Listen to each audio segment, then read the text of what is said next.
बिस्मिल्लाहिर्रहमानिर्रहीम अस्सलाम वालेकुम। आज की इस वीडियो में हम usages of present perfect continuous tense यानी फ़ेल हाल मुकम्मल जारी का इस्तेमाल करेंगे। इसके आमतौर पर टू यूजेस होते हैं जो कि बहुत कॉमन है, ठीक है। तो आते हैं इसकी फ़र्स्ट यूज़ की तरफ कि it is use for an ongoing past action that continues up to the present.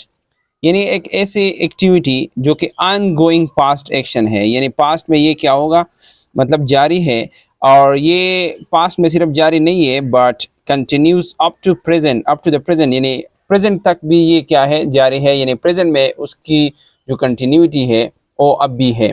Past से तो शुरू हो गई है लेकिन अब भी मौजूद है, यानी जारी है प्रेजेंट में। and it often occurs with time expressions beginning with for instance। और आमतौर हम इसमें टाइम एक्सप्रेशन जो कि for instance है, इसके बाद टाइम एक्सप्रेशन लगाते हैं और for instance जो prepositions है उसका इस्तेमाल करते हैं। तो आसान लफ्ज़ों में आप कह सकते हैं कि प्रेजेंट परफेक्ट कंटिन्यूअस टेंस का जो एक यूज़ है वो ये है कि एक एक्टिविटी पास्ट में शुरू हो गई हो और अब भी जारी हो, यानी प्रेजेंट टेंस में भी जारी हो। और अगर आप उस एक्टिविटी की कंटिन्यूटी या ड्यूरेशन की बात करते हैं तो उसके लिए आपने फॉर इन सेंस लगाना है। ज़रूरी नहीं है कि आप इसमें सिंस एंड फॉर लगाएं। सिंस एंड फॉर को नीचे मैंने लिखे हैं आपके लिए कि फॉर कब यूज़ करेंगे, जब आप किसी ड्यूरेशन ऑफ टाइम की बात करते हैं यानी मुकर्ररा दौरानिए की बात करते हैं तो आपने फॉर यूज़ करना है, ठीक है। और जब आप पॉइंट इन टाइम की बात करते हैं यानी मुकर्ररा मुद्दत की बात करते हैं तो सेंस लगाएंगे, ठीक है। तो सेंटेंसेस को जो एग्जांपल में मैंने दी है उनको रीड करते हैं और फिर इसकी तरफ दोबारा आते हैं कि कब आपने सेंस यूज़ करना है और कब फॉर यूज़ करना है, ठीक है। अभी तक तो आपको पता चला कि एक एक्टिविटी पास्ट से शुरू हो गई है और अब भी जारी है, तो उसकी बात हम करेंगे प्रेजेंट परफेक्ट कंटिन्यूअस टेंस में। सेंटेंस को देखिए, I have been teaching you for 2 minutes. देखिए मैं इसी क्लास की बात करता हूँ, ठीक है। मैंने 2 मिनट पहले आपको टीचिंग शुरू किया है और ये टीचिंग जो है अभी भी जारी है, ठीक है ना। तो पास से एक एक्टिविटी शुरू हो गई है और अब भी जारी है और मैं उसकी जो ड्यूरेशन है या कंटिन्यूटी है इसकी बात करता हूँ तो फिर मैं इसके लिए ये टेंस यूज़ करूँगा कि मैं आपको 2 मिनटों से या 2 लम्हों से पढ़ाता रहा हूँ, या मैं आपको 2 मिनटों से या सिंपली पढ़ा रहा हूँ, ये भी ठीक है। अगर मैं 2 मिनटों का जिक्र करूँ तो पढ़ा रहा हूँ या पढ़ाता रहा हूँ, दोनों ठीक है, ठीक है। अगर 2 मिनट में जिक्र ना करूँ तो फिर मैं पढ़ाता रहा हूँ ज़रूर लगाऊंगा, ठीक है। वो तो उर्दू की बात है, मैं वो नेक्स्ट वीडियो में कभी एक्सप्लेन करूँगा कि कैसे इन सेंटेंसेस की उर्दू में आप ट्रांसलेशन करेंगे। लेकिन यहाँ सिर्फ बात ये है कि 2 मिनटों से मैं आपको पढ़ा रहा हूँ और ये एक्टिविटी जो है ये पास से शुरू हो गई है और अब भी जारी है। नेक्स्ट एक्टिविटी को देखें, I have been teaching you since 2 o'clock।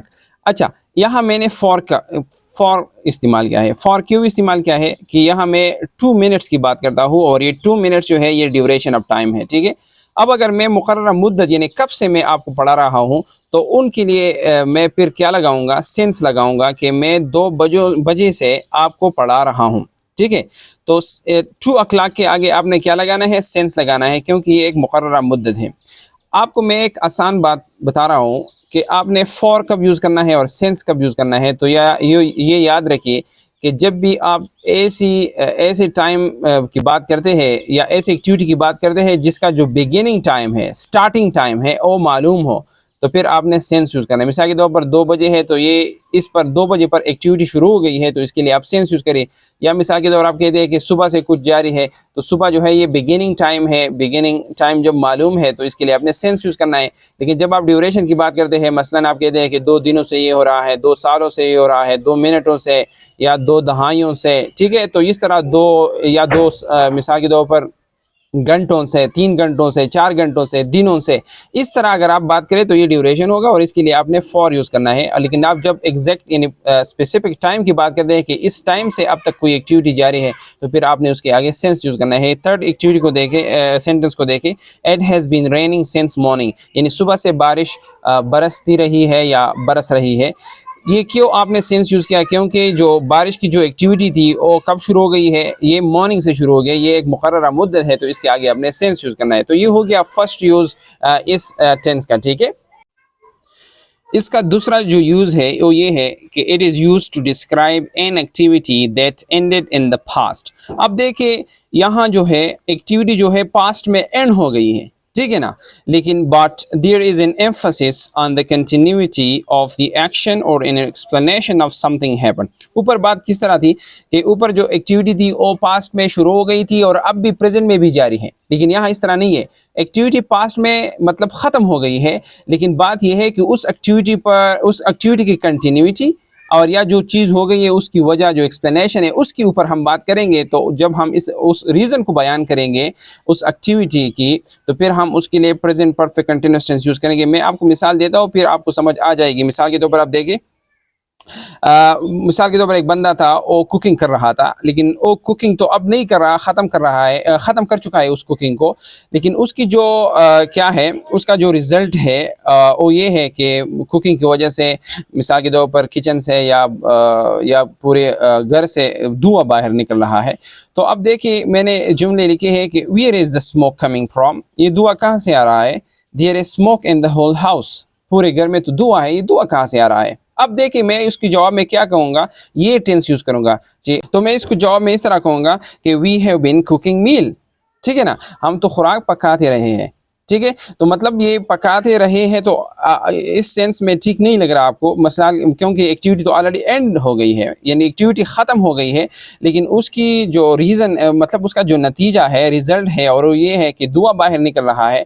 तो जब धुआं बाहर निकल रहा है तो हम क्या करेंगे, उस एक्टिविटी की कंटिन्यूटी की बात करेंगे कि वो एक्टिविटी जो है, जो मतलब हमारा जो कुकिंग है, तो कुकिंग की वजह से ये धुआं बाहर निकल रहा है। इस वजह से हमने क्या किया है, प्रेजेंट परफेक्ट कंटिन्यूअस टेंस को यूज़ किया है। तो ये इसका सेकंड यूज़ हो गया कि जब हम किसी एक्टिविटी की कंटिन्यूटी की बात करते हैं और इस पर हम जोर देते हैं, एम्फसिस देते हैं या एक्सप्लेनेशन करते हैं कि ये चीज़ क्यों हो गया, यानी धुआं यहाँ क्यों है, तो इसकी जो एक्सप्लेनेशन में हम जो रीज़न बता रहे हैं वो हमारा कुकिंग है। तो वो कुकिंग को हम क्या करेंगे, प्रेजेंट परफेक्ट कंटिन्यूअस टेंस में यूज़ करेंगे, ठीक है। या मिसाल के तौर पर आप ये मिसाल भी ले सकते हैं कि आप बाग में हैं और बाग में जो सारे पौधे हैं वो गीले हो गए, उसके ऊपर पानी के कतरे हैं, और कोई आपसे पूछे कि ये पानी के कतरे क्यों है इन प्लांट्स पर, इन पौधों पर, तो उसके जवाब में भी आप ये present perfect continuous tense use कर सकते हैं कि हाँ, we have been watering the plants, ठीक है, हमने क्या किया है, इन्हें पौधों को पानी दिया था, या तो इस वजह से क्या हो गया है, अभी आप इसके पत्तों के ऊपर जो कतरे हैं पानी के वो देख रहे हैं, ठीक है। तो ये हो गया प्रेजेंट परफेक्ट कंटिन्यूअस टेंस के यूजेस। उम्मीद रखता हूँ आपने कुछ सीखा होगा। Thank you for watching.